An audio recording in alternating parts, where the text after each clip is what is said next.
हसन भाई, एक के बाद एक सानिया मैं तो कहूंगा रूनमा हो रहा है इंडिया के साथ, और इंडिया की फॉरेन पॉलिसी को धचके पे धचका लग रहा है।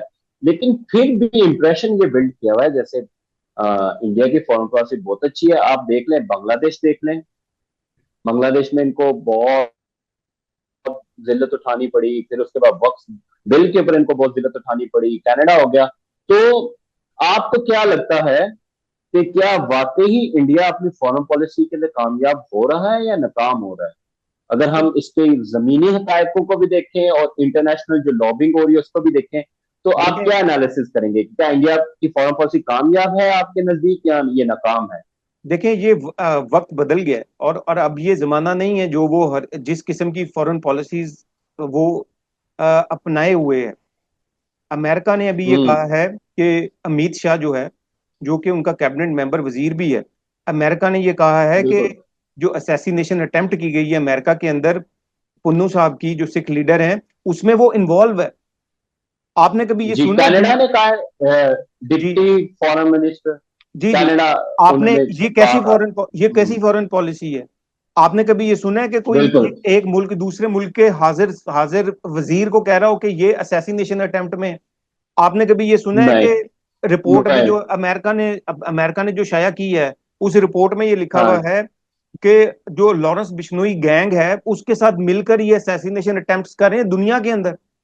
ये फॉरेन पॉलिसी है आपकी। अब दुनिया इस वक्त डिजिटल डिप्लोमेसी का दौर है। आप इस वक्त आप जा रहे हैं आज से 200 साल पीछे।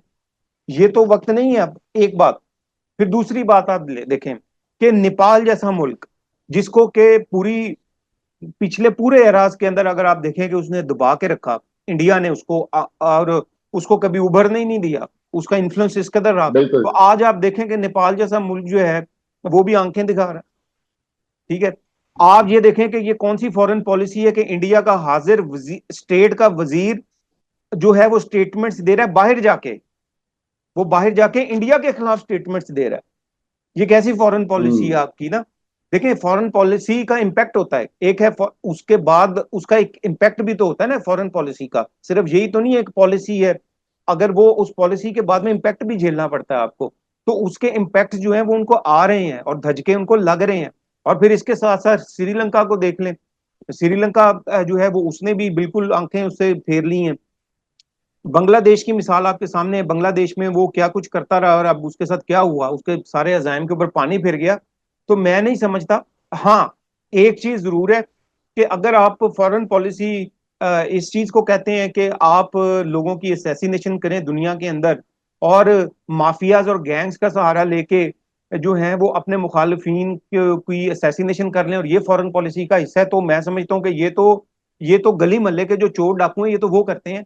तो ये मुल्की सतह के ऊपर ऐसी चीजें, और फिर उनको स्टेट लेवल के ऊपर उनकी जो रिस्पॉन्सिबल चंद लोग हैं, बिल्कुल। उनका उनका मीडिया के ऊपर आना और एडमिट करना कि ये हमने किया है, मैं समझता हूँ कि ये कौन सी फॉरेन पॉलिसी का हिस्सा है?